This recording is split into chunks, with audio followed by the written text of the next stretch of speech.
All right. Good evening, tribe. Michelle Norris here. I'm so happy to come to you tonight and bring you one of my favorite speakers from Paleo F.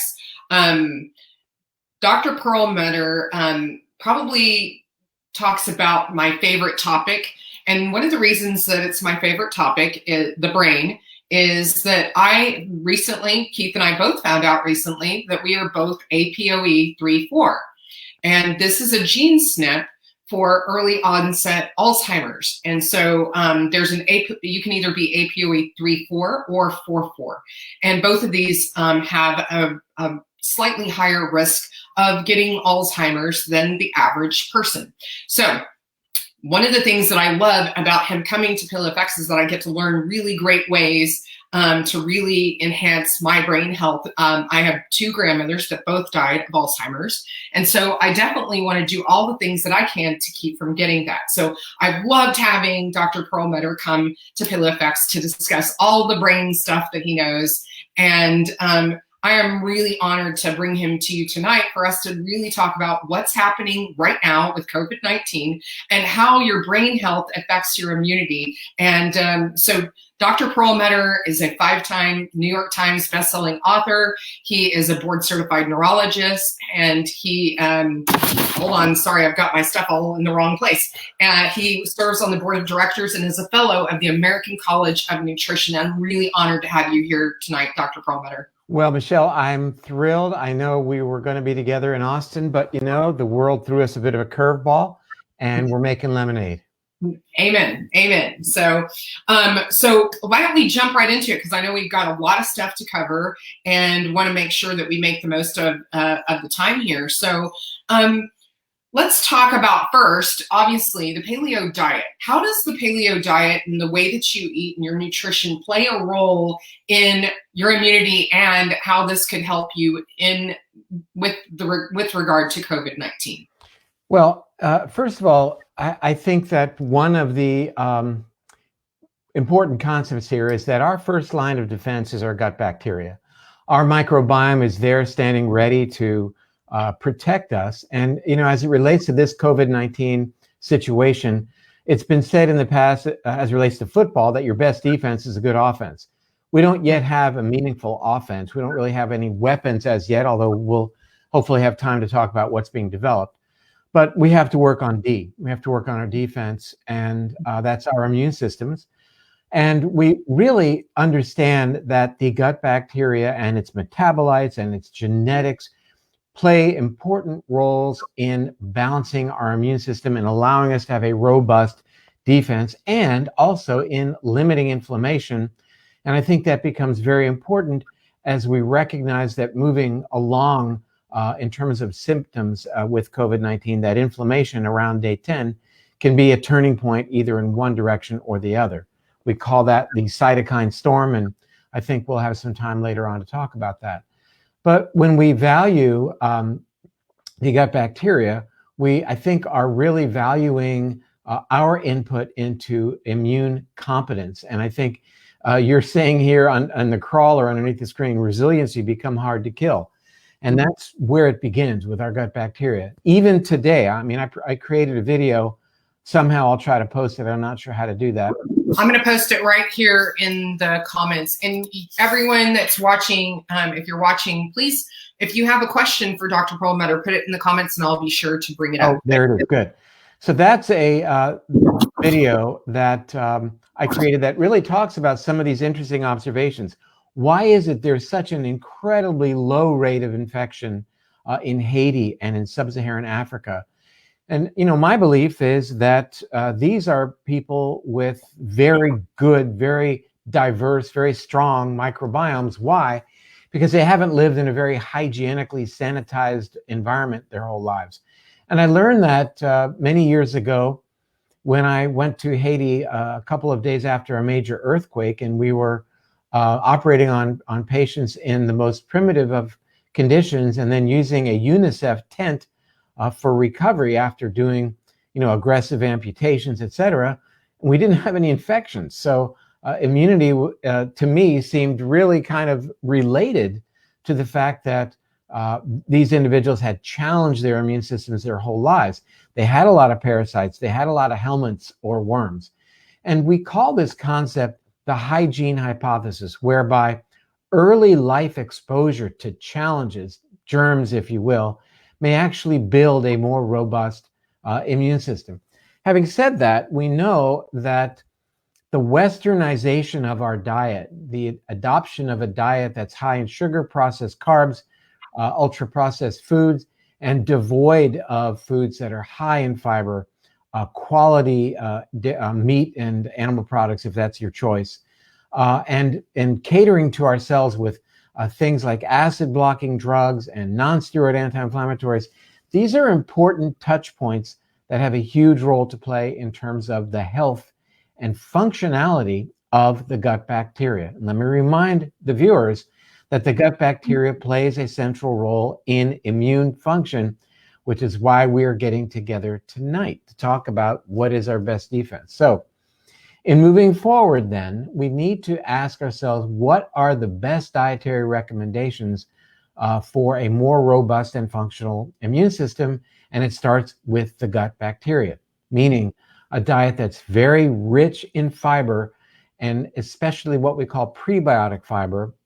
That means fiber derived from garlic, onions, leeks, Mexican yam, Jerusalem, artichoke, broccoli. Most fibrous vegetables contain some prebiotic fiber, and even adding prebiotic fiber as a supplement that you can buy online or at the health food store. I like to take a supplement that's derived from what's called acacia gum. That's the tree in Africa that you see providing shade for the giraffe in the middle of the noonday sun. It secretes a resin or gum that is made to a wonderful prebiotic fiber that's well tolerated. But again, thinking about how our modern day lives challenge the functionality of the gut bacteria is very important. Chlorinated water, medications like I've mentioned, overusage of antibiotics, residual antibiotics in some of the factory food that we eat. So these are all important considerations. Beyond food, even lifestyle can threaten the health of the microbiome and certainly challenges our immune system. For example, stress. Stress is a powerful downregulator or a negative effector of immunity. And, you know, that is something we've got to steer away from right now. And that means, yeah, get your news a couple of times each day, learn what's happening in your communities, learn the latest recommendations from governmental agencies, and then turn it off. The idea of staying glued to the tube day in and day out does nothing more than fan the flames of stress, and that is really poison for your first line of defense, your immune system. So turn it off. Spend your day doing things that are constructive, that involve exposure to nature, that involve meditation and exercise and preparing your food. There's no reason that we can't get back to growing a victory garden. We're going to be in this for a long time. So going online and buying some seeds and planting them, you'll probably harvest some vegetables in a couple of months. And guess what? We're still going to be vigorously involved in this in a couple of months. So it's going to be a long event. We've got to pace ourselves for the marathon, not for the short sprint. So I think that where paleo factors into this is it's really catering to the best expression of our genome. That's what this is all about. Instead of challenging our genome with signals for which it is unaccustomed, to supply to our genome signaling that allows good gene expression to maintain balanced immunity, to maintain a balanced inflammatory response when challenged. And our bodies want that to happen. Our genome wants that to happen. It has been refined over millions of years to allow that to happen. Suddenly, when we have confronted our genomes with these maladaptive signaling pathways by the foods that we're eating, by staying up too late at night, by not exercising, then the expression of our genomes is compromised, and our ability of our genome and microbiome to respond to a challenge like we're seeing now is compromised as well. It is exactly the reason that we're seeing such bad outcomes from people who have sent bad signals to their genomes by virtue of the foods that they have eaten. Now, they know that they've sent these bad signals to their genomes because now these are individuals with chronic issues like diabetes, coronary artery disease, and even obesity. That happens when we don't send the right signal to our genomes. We live a life that is counter to the principles of paleo. So that explains then why the individuals who have underlying disease have such a worse response to this challenge that is presented by COVID-19. Right. So my understanding is that for every one signal that your brain sends to your gut actually sends 6 up to the brain. Is that correct? I don't think it would be at all possible to determine which signals are going which way, because many of the signals, obviously, that the brain is sending to the gut are electrical, but they are hormonal as well. And certainly many of the signals from the gut are similarly electrical through the nerve plexuses, the vagus nerve that goes in both directions, but also chemicals made by the bacteria, the short chain fatty acids, the so-called neurotransmitters, the small molecules, etc. So there are multiple types of signaling pathways going on between the gut and the brain and the brain and the gut. And I think it'd be very, with all due respect, difficult to quantify a ratio. No problem. And that was just something that I had heard, so I was going to ask that question and get clarification around that. You did ask that question. That's okay. Yeah. So I do want to know, so what is taking care of our brain and helping with building our immunity? How do we do that? What are the things besides what we eat? What are the other things that we can do? Well, right now we're in a situation where our lives virtually depend upon our decision making. Mm-hmm. Do we decide to say, what the hell, I'm going out, hanging out with people and, take my chances? Or do I decide not just what's best for myself, but also best for all of those for whom I will be interacting, with whom I'll be interacting, including older individuals, including people with underlying conditions. So it's all about decision making. And we have 2 important areas in the brain that are involved with decision making. We have one area, which is a primitive area called the amygdala. And that is an area that subserves things like impulsive, self-centered, fear-based, and us versus them kind of decisions.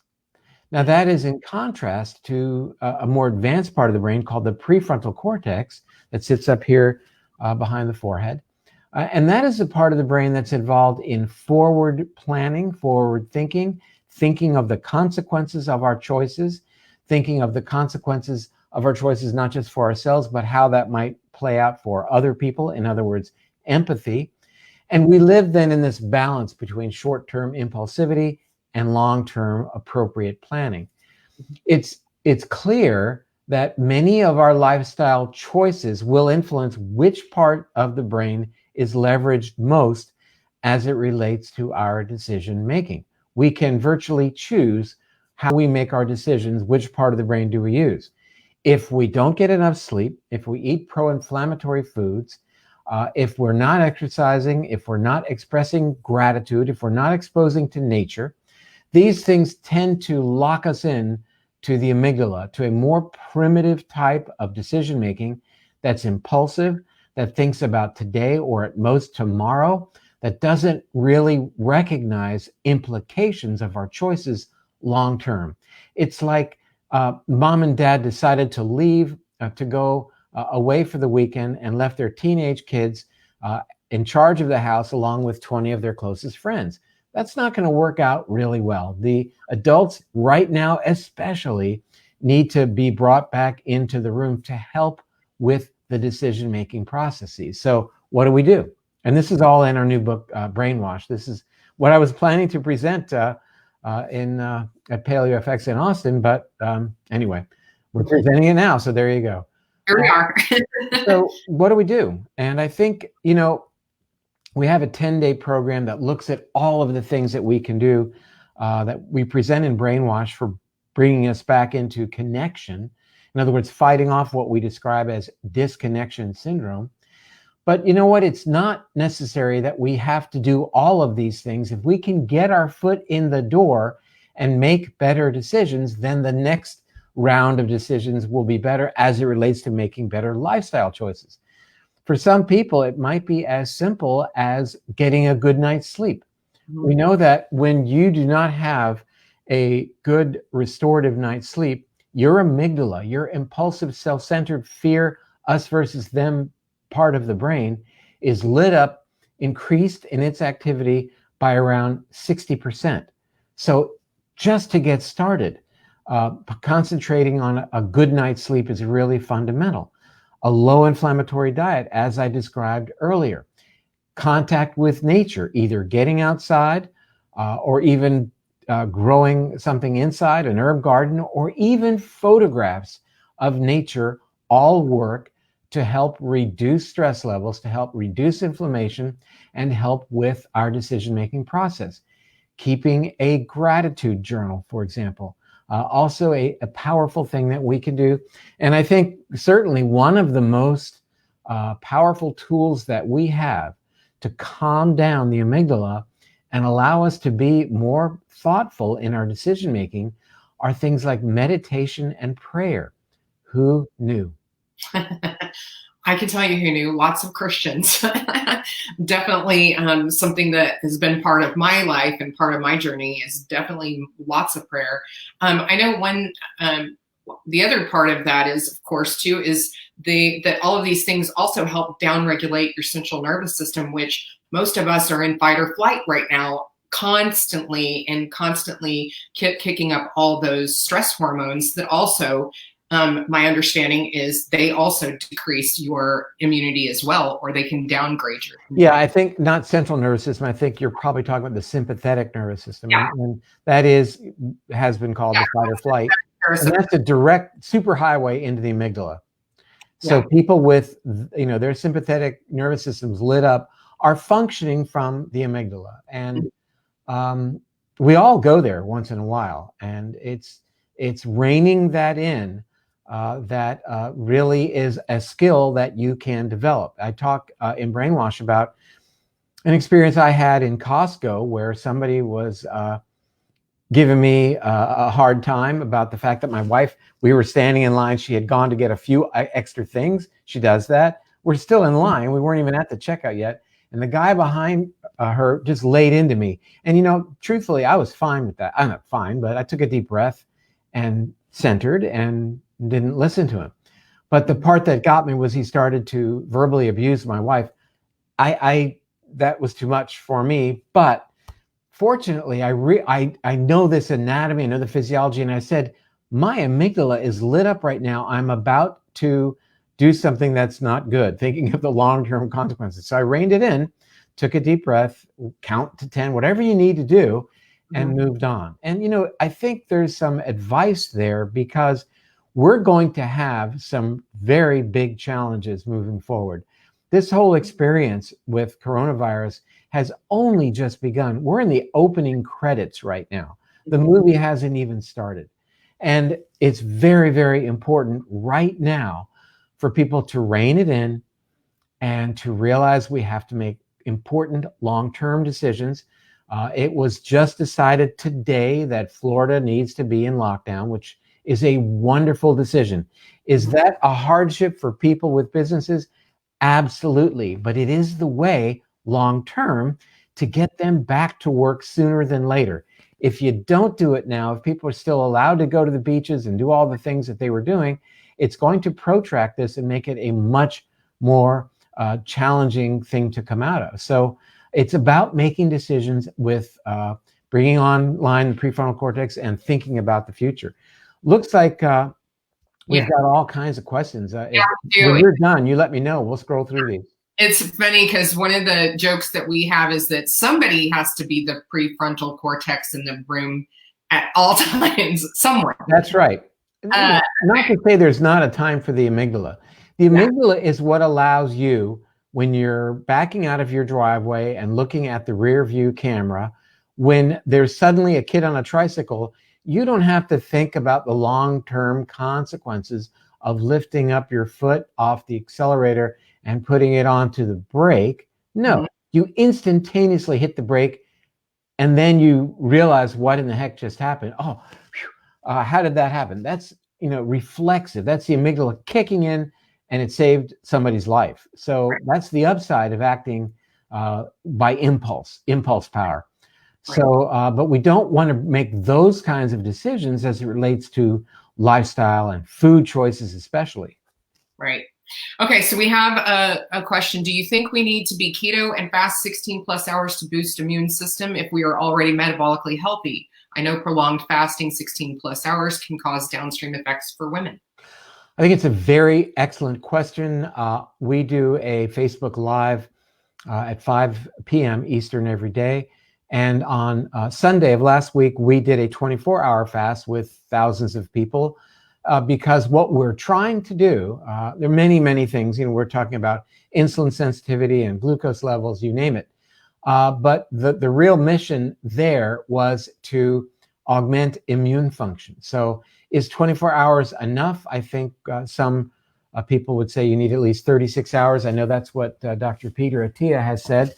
But I think there may well be benefits even for a 24-hour fast in terms of enhancing the ability of our bodies to rid themselves of somewhat compromised immune cells and allow younger, more functional immune cells to repopulate. Having said that, this is a science called senolytics.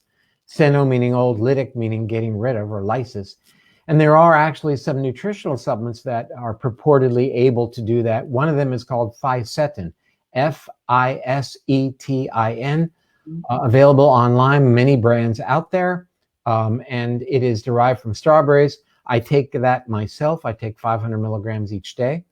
And it just might be something that's worthwhile. Having said that, Michelle, let me go through just a couple of ideas as it relates to nutritional supplements, because I think people are wanting to know that. We talked about prebiotic fiber and a very good probiotic. I take a 90 billion probiotic each day. But also, I think having good levels of vitamin D is important, whatever the dosage is that a person requires. I vary between 5 and 10,000 IU of D3 daily. I'm also taking 50 milligrams of zinc and a sulforaphane supplement, along with lots of good DHA-rich omega-3 in the form of cod liver oil. In addition, I take a multivitamin and a methylated B vitamin because I have, as you mentioned earlier, you have some genetic predispositions. I have what's called MTHFR, so I take a methylated B vitamin. And so that's the core of the things that I'm taking. I hear you. Okay. Well, I'm going to try. I will come back and put all of that stuff into the comments in a little bit for all of you. I did put the Fisetin derived from strawberries in there. And so tell us about your daily COVID-19 updates that are on your Facebook page. Well, most days, every once in a while, I take a day off, as I did today because I was spending this time with you.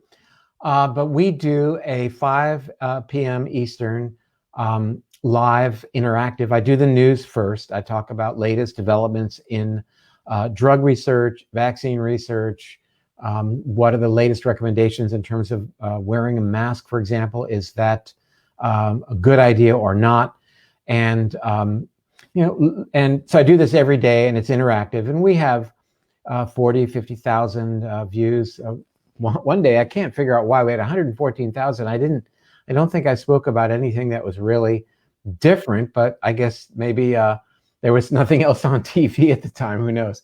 But you know what? I'm going to try something, if I may, and that is I'm going to try a screen share. Share screen. Good. See if this is working. Are you seeing my screen right now? Nope. Hold on. Let me pull it in. It should. Did you did the thing at the bottom where it says I did. Screen? Okay. Let me see. If I think it's sharing. Maybe somebody can comment. I don't see it.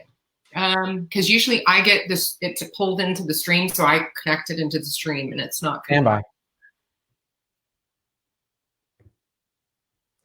And my entire screen. Here we go. All right.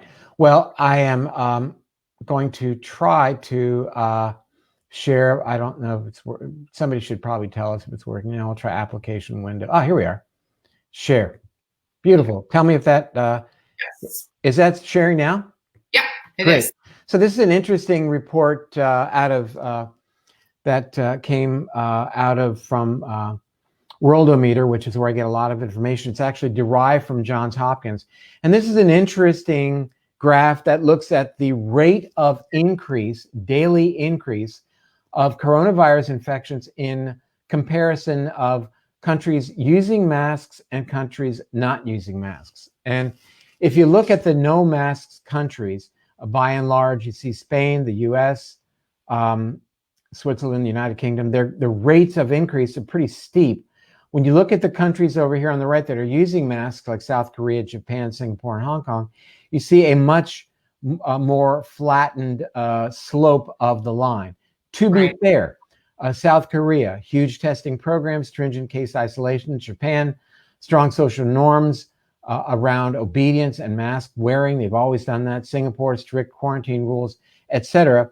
But I think there are actually several important reasons that we should consider, if I may, that mask wearing should be something that we should consider. And I think that's certainly been a big question these days. Should we wear a mask or not? And I think the big argument that I would put forward against mask wearing would be that if it's going to take masks away because of short supply from healthcare providers, then I can understand that. But if they are available, I think it's a good idea for three reasons. Number one, if you are an asymptomatic carrier, in other words, you don't know that you're shedding the virus right now, wearing a mask is a good thing. Number two, if somebody is coughing or sneezing around you and you have a good mask, an N95 mask, it will protect you. And even if you don't, if you have a mask that's made out of, people are making them out of vacuum cleaner bags, they'll all protect you to some degree. But I think the third idea about wearing a mask people really aren't talking about, but they should, is that a mask will remind you not to touch your face. Yeah. If you go to touch your face, you won't, because you'll touch the mask. And I think that's actually very valuable, because I would submit that's probably one of the biggest issues in terms of transmission, that we pick up virus from contaminated surfaces, and then we touch our eyes, our nose, or our mouth. And it does bring up an interesting idea, and that is that this virus remains transmissible on surfaces for quite some time. Cardboard, for example, for as long as 48 hours.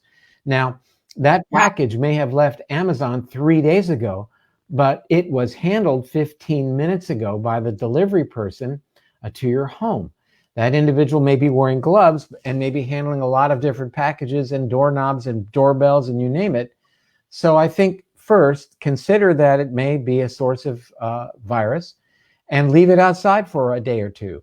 And if you have porch pirates in your neighborhood and you need to bring it in, then spray it with a solution of 1 part bleach to 5 parts water, and then put it in the garage. And don't be in such a hurry to open it up so fast.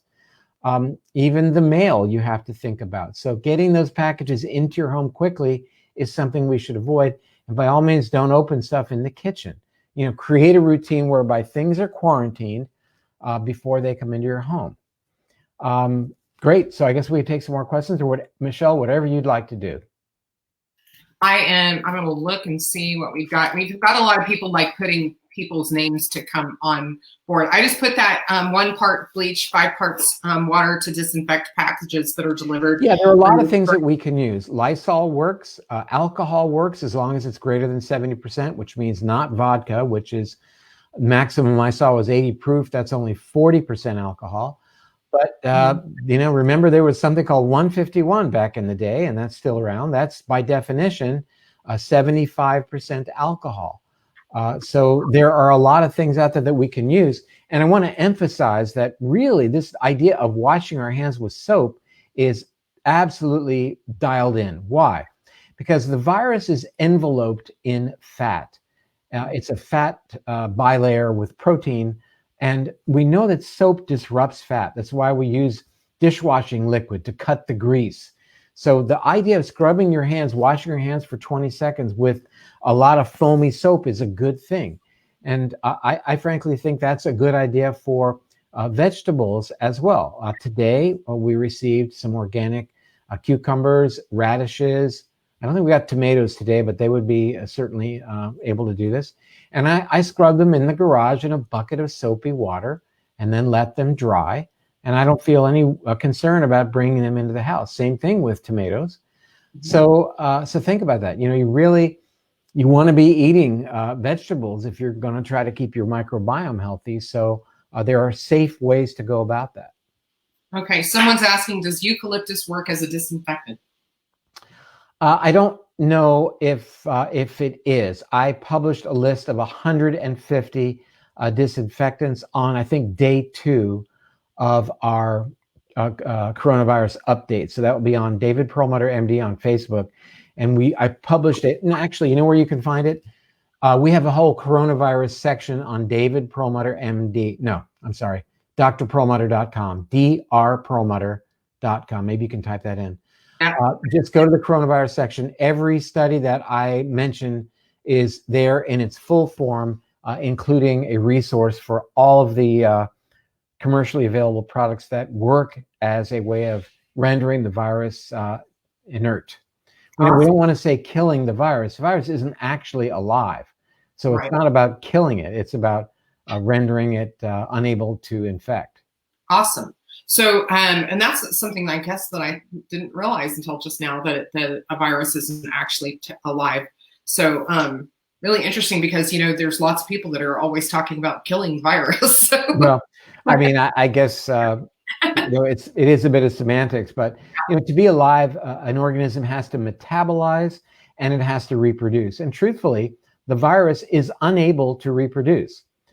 It reproduces itself when it injects its genetic material into the host cell and hijacks various types of genetic transcription information or mechanisms within our cells that then make more viruses. But it, in and of itself, 2 viruses don't get together and make babies. It doesn't work that way. Okay, cool. Well, then, let's see. Someone says, I understand the bleach solution is not effective after 24 hours, so it needs to be made up every 24 hours. Is that true? It does tend to off-gas. If you have it in a closed container like a pump sprayer, you're better off. But if you're mixing a bleach solution in a bucket, chlorine will off-gas. I mean, anybody who has jumped into a pool that just had the chlorine added, you can smell it, eyes burn, but come back the next day, everything seems a lot better. So chlorine does off-gas unless you have it in a sealed container. Good point. Okay, great. And then, so what are some other suggestions you have during this time to just sustain optimal health? I think it's time to double down on all of the things that we know are good for us, that we don't want to find the time for exercise. We want to make the time for exercise. We want to find the time for meditation. We need to partition that off, because these are the techniques, the lifestyle choices, the food choices, et cetera, that we know, we've been talking about this for years, that they're very important for our general health. Now we need them more than ever. And I think there is a tendency amongst some people, when they're in a stressful situation, to eat more comforting foods, to kind of bail on the exercise and lock into being fed just fear-provoking information.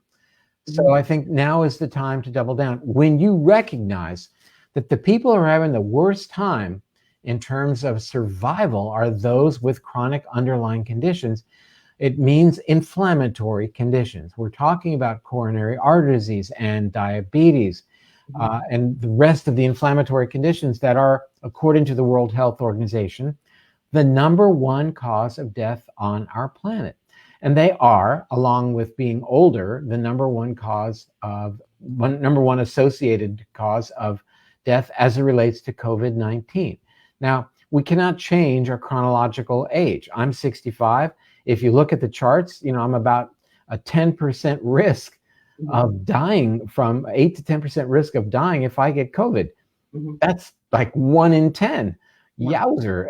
So I can't turn back the chronological time clock, but I can turn back my biological time clock by doing the things that gosh, we've talked about a Paleo FX for years and years, Mhm. and really making myself and your viewers making themselves younger in terms of immune function, in terms of adaptability and response.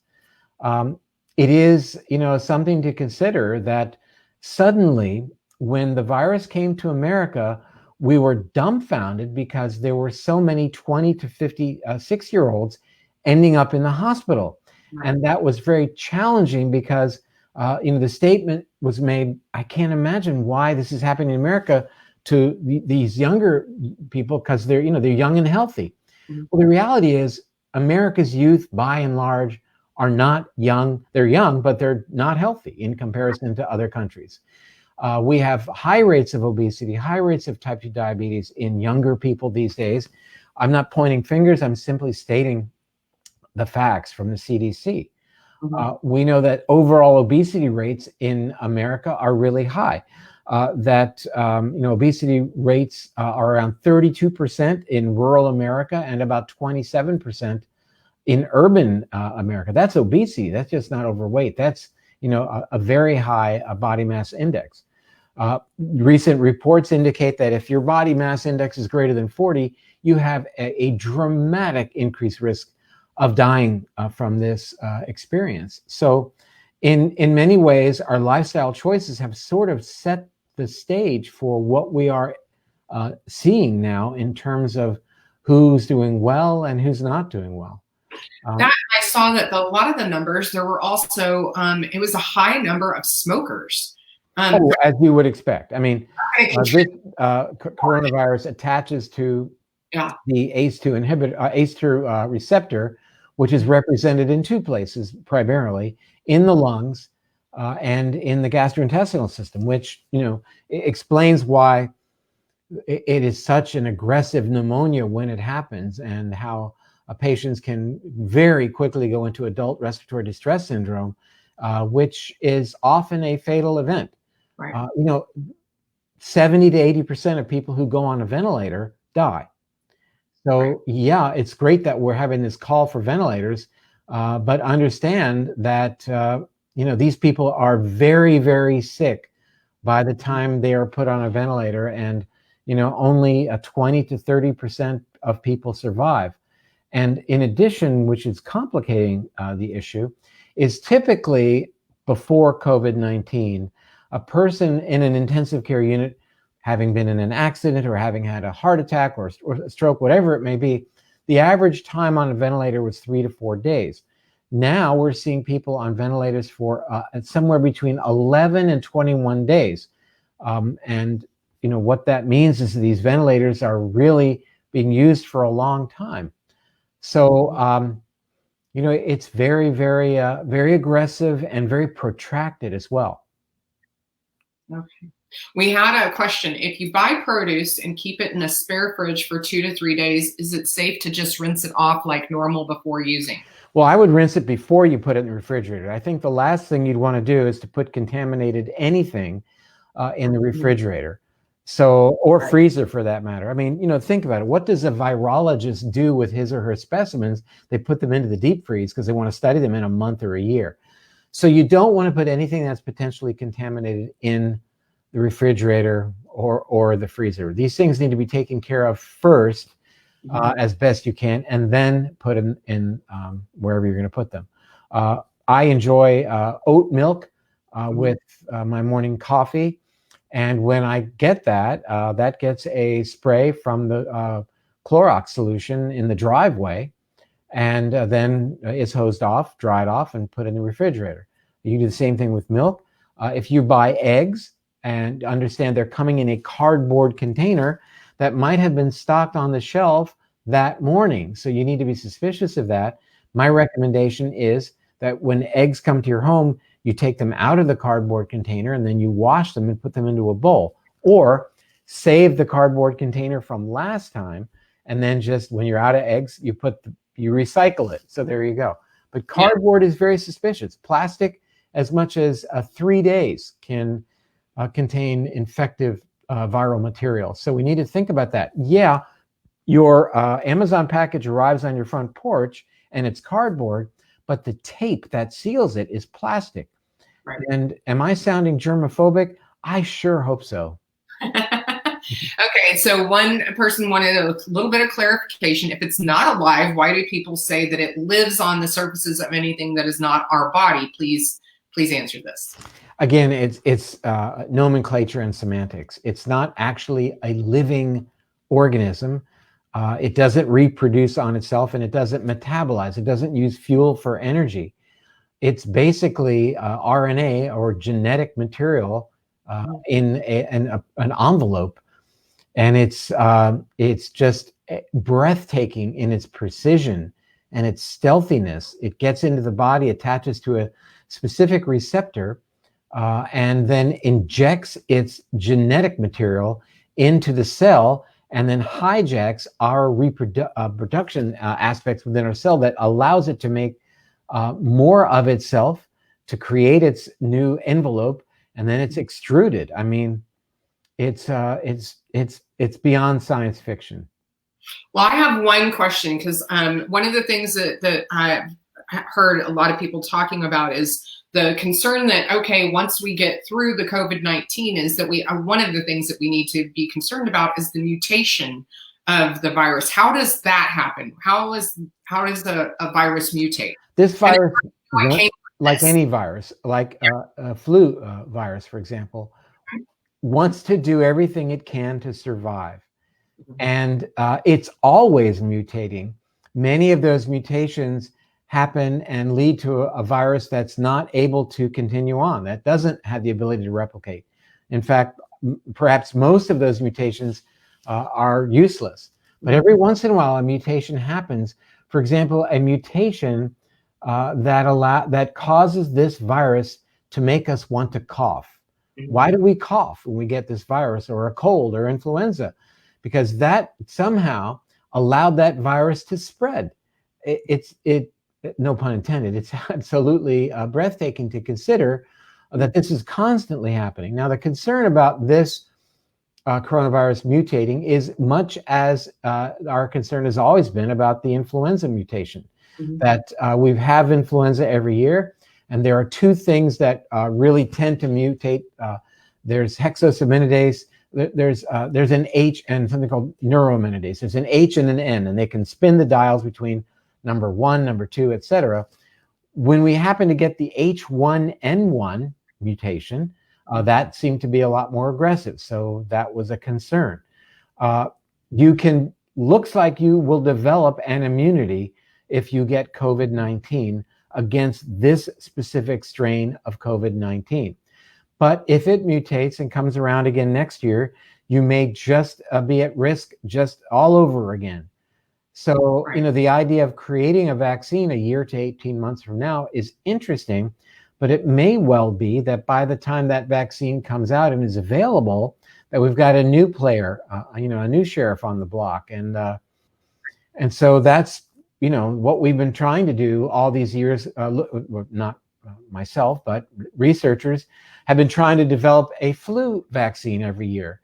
And it's only a guess. They try to develop a flu vaccine based upon what they think it's going to mutate to and hope that it's effective. And the reality is, most of the time, the flu vaccine is wrong. It's about, last year I think it was about 30% effective, because we don't know which flu is going to appear next year, nor did we know that this coronavirus would appear. However, people have been talking about this possibility. And I'll tell you that the death rate from coronavirus right now happens to be pretty darn low in comparison to SARS, which was at 10%, and MERS, which was at 20%.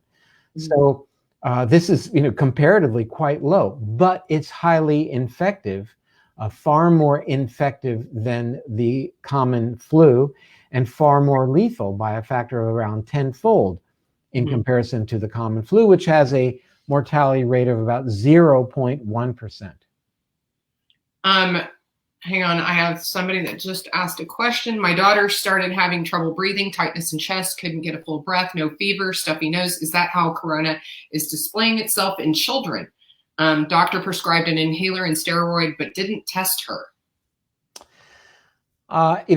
Today, I would say that I would be highly suspicious that that is coronavirus.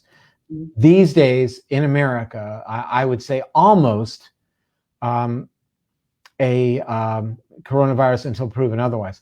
Could she have the flu? Yes, she could. Could she have a cold? Of course she could.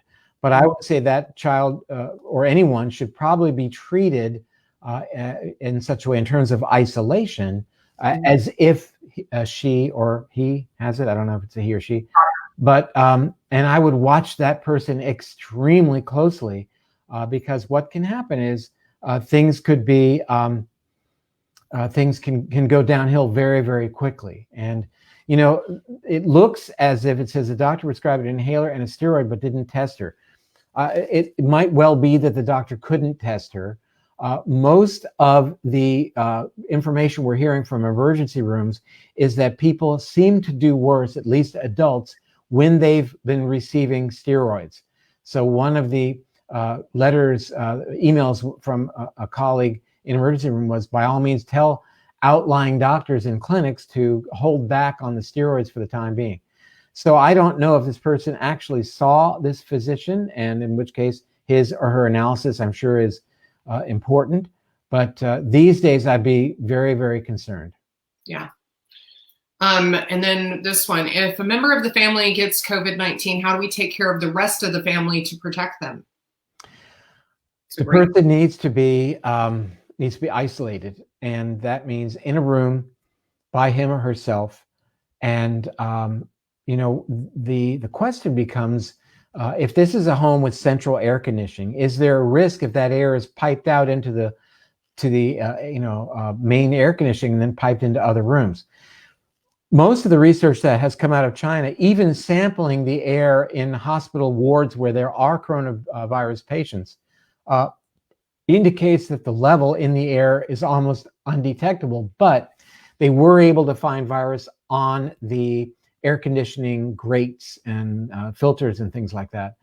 So I'd say, first of all, shut the air conditioner off or the vents to that room and open the window if at all possible. Recognize that that individual may well be infectious for many, many days, well after symptoms have abated. We're now seeing reports out of China, 2 of them actually, indicating that people, even when their throat swabs and nasopharyngeal swabs are negative twice in a 2-day period, which is the standard for saying you're no longer shedding virus, that there's still virus being shed in the stool. In other words, contaminating the bathroom, contaminating the toilet and the sink. So recognize that shedding virus through fecal means is another potential vector for infecting other people. Oh yeah, I remember reading about that. That's so super interesting. It's such an interesting time to be alive. Let's see. Let me see if I've got one more question here. I do echocardiography in the clinic where I work. They gave us an N95 mask, only one mask. Is there a way to clean the mask? For example, spraying it with 99% alcohol.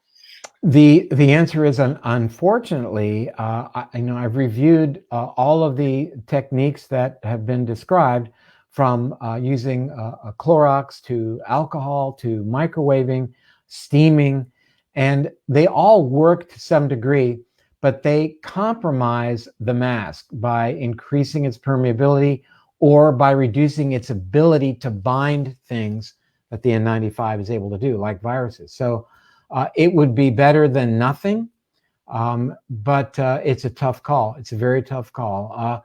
Again, it's better than nothing. Even a bandana is better than nothing. Mm-hmm. But that's why we're looking for resources for more masks.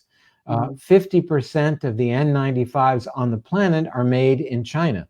China is doing a great job in supplying most of the world with their manufactured masks. So we need to reestablish our relationship and stop blaming countries and people and government people for doing this or not doing that. And that recognize it's not going to help us to point fingers that somebody should have done something or did do something or didn't. That's not going to help move the ball down the field. We've got to forget that stuff and just communicate with each other and listen to other people's opinions and formulate new ideas and move forward. And I would like to say one other thing, and that is that you're seeing a lot of changing messaging from like the CDC and from the president, et cetera. And I would welcome that. I would say that the fact that the messaging changes is likely a good thing, because it means we're being dynamic and we're being responsive to new information instead of locking in our heels and saying it's this way, end of story. So when now there's a change, for example, in the recommendation for using a mask, but we told you before you shouldn't use a mask. Now we're telling you you should use a mask. Okay, suck it up. We're going to move forward because it looks like maybe the epidemiology shows us that mask wearing might be a good idea. So I would say embrace the idea that the recommendations may change over time. Well, and this is the other thing. This is something that I've really appreciated about particularly the speakers that come to Paleo FX. No one's really tied to a dogma. And this is the thing. None of this right now, this is all new. It's all novel. It's all coming to it. They're trying to do the best that they can and do these studies and figure things out as fast as they can. But at the end of the day, they're trying to make the best decisions as they can and as possible with the information they currently have, but know that the information that they have will change by tomorrow. And that means the recommendation may change by tomorrow. That's right. And we're in a very dynamic situation and learning new things every day and learning things that are not working and some things that are working.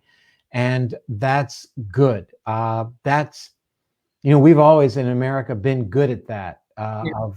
Of really responding to these challenges. So again, I would just say, in my opinion, that we should welcome the fact that some of the messaging that we are getting from governmental organizations changes, and that is a demonstration of dynamism, and I'm very appreciative of that. Now, having said that, we're seeing some nice developments in the treatment realm. There is an antiviral called remdesivir made by a company called Gilead.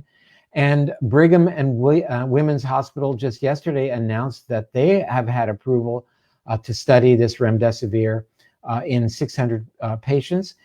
The company is also opening it up to use for extended usage. We know that, or extended access, it was approved for compassionate use.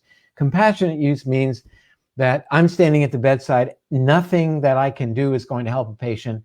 We've got this remdesivir, let's give it a shot. And it's been used in that context and has actually proven effective in a small number of patients. The utilization now is going to be expanded. We know that this is an intravenous injection that the World Health Organization indicates is the most promising antiviral out there.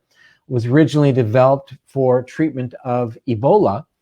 So there are some good things happening. The combination of hydroxychloroquine with azithromycin, or Z-Pak, if you will, has also, in a very small study of 20 individuals, proven quite dramatic in terms of ridding the body of virus, which allows the body to heal and certainly would reduce transmissibility of that virus. So, those studies are just getting underway. There is a lot of work being done looking at the idea of using what is called convalescent plasma, meaning a person has coronavirus, they fully recover, harvest their blood, take the plasma, which contains antibodies, specific antibodies against this particular virus, and use that to treat patients who are very ill, or even perhaps extend that to individuals in a prophylactic way to prevent them from having a bad outcome. Yeah, so it's interesting because I'm actually, I've ordered the IgG tests for COVID-19 because we actually believe that we know that we were exposed for sure, because we were exposed to a person that did test positive for COVID-19 several weeks ago. And so, but we think that Keith actually may have had this at the end of January, beginning of February, before it really became a big thing here. Before it became popular. Yeah, before it became an early adopter. But it was really weird because Keith doesn't, he just doesn't get sick. And it took him down for a number of days, and he only had a fever and he only had a cough. And so we just assumed that it was some kind of weird viral flu kind of thing, whatever. But anyway, so we are getting tested for that. And so my thought process was definitely, if I find out that he definitely had it, where I was exposed and neither one of us currently has it, that we would go and give plasma to be able to support being able to give antibodies to those that are actually sick. Absolutely. That this was done in 1918 for the Spanish flu, for example, and did demonstrate about a 23% reduction in mortality. I mean, their technology to pull this off back then must have been challenging. So we can do better now. But I think it's certainly, I know Israel is deeply involved in doing this right now, and I think it's something we should think of. Don't take anything off the table, but at the same time, recognize that we have to think of the risks of the treatment. For example, hydroxychloroquine is not risk-free. It can cause cardiac rhythm disorder and also cause visual change, which is permanent. That doesn't resolve. And then the azithromycin is also associated with liver damage, kidney damage, gastrointestinal issues in and of itself, and interacts quite negatively with around 62 other drugs, which are listed on various websites. So it's not as if everyone's going to start dishing out the hydroxychloroquine and the azithromycin and hope for the best. So we have to think that, we have to think of risk-benefit ratio. Right. I agree. I completely agree. And it's interesting because my son and I both are allergic to Aza. So that would definitely, if I ended up with it, that it would be a way that I definitely didn't go down that road. Yeah, I mean, it's not for everybody. Yeah. So I think right now, isolation is the key. If you don't want to get it, you go through the drill. Right. Sterilize your packages. You wear gloves and a mask if you go to the grocery store. I don't want to get this, but if I did, I was thinking about it today because a friend rode down the street on his bike and he said they had it, their whole family had it. It was a bit rough. Now they're out there and living the life. They don't have to be worried about getting it. Mm-hmm. And I thought, gee, if only we could be assured that it would be somewhat mild, and then I could, go to work in a hospital and not worry.